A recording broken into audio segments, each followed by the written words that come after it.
Assalamualaikum everyone, welcome back to Asima Jawad's Legal Alchemy. Today is extra special because we are starting a brand new series and that is all about legal maxims. So जो last two videos मेरे YouTube channel पे upload है वो legal Maxim's के बारे में है जिसमें हमने कवर किया था लीगल मैक्सिम्स के इंट्रोडक्शन, उसकी definition, origin, historical backgrounds, linguistic tradition के किस लैंग्वेज में होते हैं। उसके बाद जो दूसरी वीडियो थी about the legal Maxim's, it was about the significance, उसका इंपॉर्टेंस क्या है, उसका पर्पस क्या है, एप्लीकेशन क्या है, and examples of legal Maxim's. And as I promised in my previous video that we will start a series for the legal maxims in which we are going to study different legal maxims one by one, knowing about their meaning, explanation and example everything.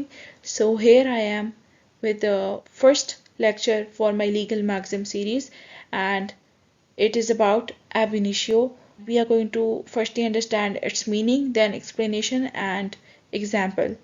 So, if you're ready to unravel the legal magic, let's jump right into ab initio together.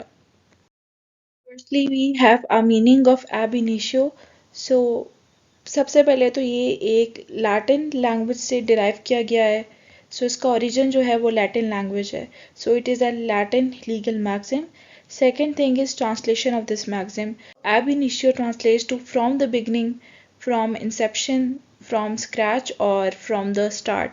इन सब चीज़ों का एक ही मतलब है कि शुरू से किसी चीज़ का होना, किसी अमल का होना. ये वर्ड डिराइव किससे हुआ है? So it is derived from two Latin words, ab and initio. Ab का मतलब है फ्रॉम एंड इनिशियो का मतलब है द बिगनिंग. तो कोलेक्टिवली इसका मतलब बन जाता है फ्रॉम द बिगनिंग, कि शुरू से किसी चीज़ का होना, और यू कैन से since the beginning. The usage of this maxim is that it commonly refers to the time when a contract, statute, marriage or deed becomes legally effective or ineffective, that is void.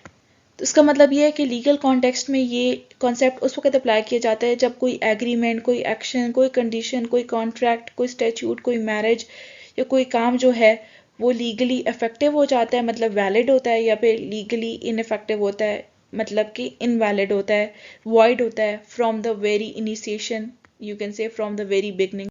Next thing is explanation of this maxim. तो जैसे कि हमने पिछली slide में देखा है अभी कि एब इनिशियो का मतलब है कि बिगनिंग से कोई भी काम वैलिड होना या इनवैलिड होना, तो उसको हम कहेंगे कि एब इनिशियो, कि it is valid from the beginning, valid एब इनिशियो, या फिर invalid from the beginning, invalid एब इनिशियो, वॉइड एब इनिशियो जिसको हम कहेंगे. सो वॉइड फ्रॉम इंसेप्शन का फिर क्या मतलब होगा, कि वॉइड फ्रॉम बिगनिंग क्या चीज़ होगी. Ab initio declares a document or act null and void from its beginning due to a vitiating element. तो इसका मतलब है कि कोई भी ऐसा काम या कोई भी डॉक्यूमेंट जो है उसको हम void कंसिडर करेंगे अगर उसके अंदर कोई ऐसा कोई प्रॉब्लम होगा, कोई मिस्टेक होगा, कोई ऐसा vitiating एलिमेंट होगा जिसकी वजह से वो जो पूरा एक्ट है या फिर जो भी डीड है वो हमारे पास void हो जाएगी, कि इनवैलिड हो जाएगी. So void from inception is basically void ab initio. Second is real life application, कि ये जो टर्म है ये डिफरेंट कॉन्टेक्स्ट में यूज़ होती है. हमने ये पिछली स्लाइड में भी देखा था. हम इसको एग्रीमेंट्स में यूज़ करते हैं, लॉज में यूज़ करते हैं, डिफरेंट डीड्स में यूज़ हो सकती है, और ये सिग्निफाई करती है कि कोई चीज़ वैलिड है या फिर इनवैलिड है फ्रॉम इट्स इंसेप्शन, कि शुरुआत से समथिंग इज़ वैलिड और invalid. So, in contract, to be void as soon as it is created, rendering parties not legally related based on the invalid agreement. So, इसका मतलब है कि किसी भी कॉन्ट्रैक्ट को हम void कह सकते हैं और जो पार्टीज हैं वो उससे लीगली रिलेटेड नहीं होंगी, ऑब्वियसली बिकॉज वो एक इनवैलिड एग्रीमेंट था, तो वो कॉन्ट्रैक्ट जो है इनवैलिड हो जाएगा, void हो जाएगा. लीगल कॉन्सिक्वेंसेज इस चीज़ के क्या हो सकते हैं. So if a court declares an act और document void ab initio, parties return to their respective positions at the time of the event. इसका मतलब ये है कि अगर कोर्ट किसी भी एक्ट को, किसी भी डॉक्यूमेंट, किसी भी चीज़ को void ab initio कहती है, जिसका मतलब है कि वो इनवैलिड है, गलत है फ्रॉम द स्टार्टिंग, तो इसका मतलब ये है कि जो दोनों पार्टीज हैं जिन्होंने वो कॉन्ट्रैक्ट या वो एक्ट किया होगा, they will return to their respective positions at the time of the event, की जैसे कि वो एक्ट हुआ ही नहीं था, बिकॉज वो void फ्रॉम स्टार्टिंग था, मतलब गलत था from the very starting, invalid था. Now we have examples for this legal maxim. मैंने दो तीन एग्जाम्पल्स लिखी हैं, वन बाय वन इनको डिस्कस करते हैं. So the first one is that A sold a car to B for rupees 4 lakh, but the deal becomes invalid because A didn't let B use the car as promised. This breaks the rule, making the contract void from the start. This situation follows the legal saying void ab initio, meaning invalid from the beginning.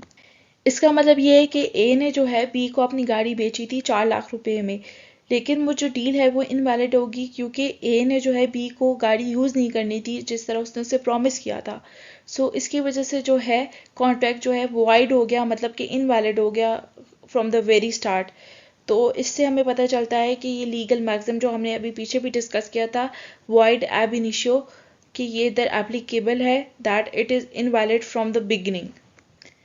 Second one is if a court declares an act as ab initio, the ruling applies from the time the act occurred, emphasizing the retroactive nature of the term. तो इसका example हम इस तरह ले सकते हैं कि अगर किसी ने अपनी कोई प्रॉपर्टी बेची है और लेटर ऑन ये रिवील होता है कि जो है उसने कोई कंडीशन फुलफिल नहीं की that was very crucial during the sale that he mentioned, तो अगर कोर्ट को ये चीज़ पता चलती है so they will declare that the contract was void ab initio, कि जो कॉन्ट्रैक्ट ऑफ सेल था वो तो स्टार्टिंग से ही गलत था, मतलब कि इनवैलिड था, जस्ट बिकॉज कि उसका जो क्रूशियल कंडीशन है that was not fulfilled.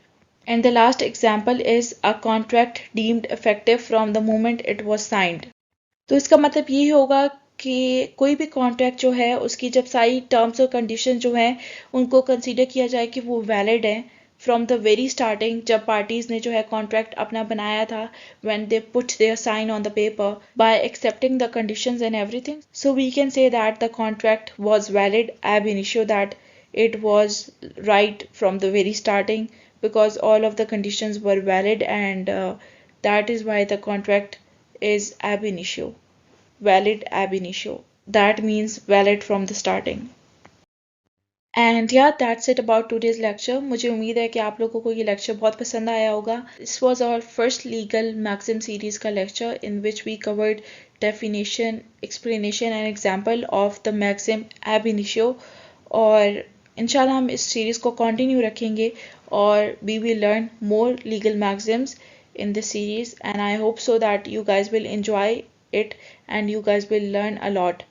So yeah, thank you so much for watching my video. Your support truly means a lot to me, and stay tuned for more amazing content. Don't forget to like, comment, share and subscribe to my YouTube channel. Until next time, this is me Asima Jawad signing off. Take care, stay curious and keep on learning. Allah Hafiz.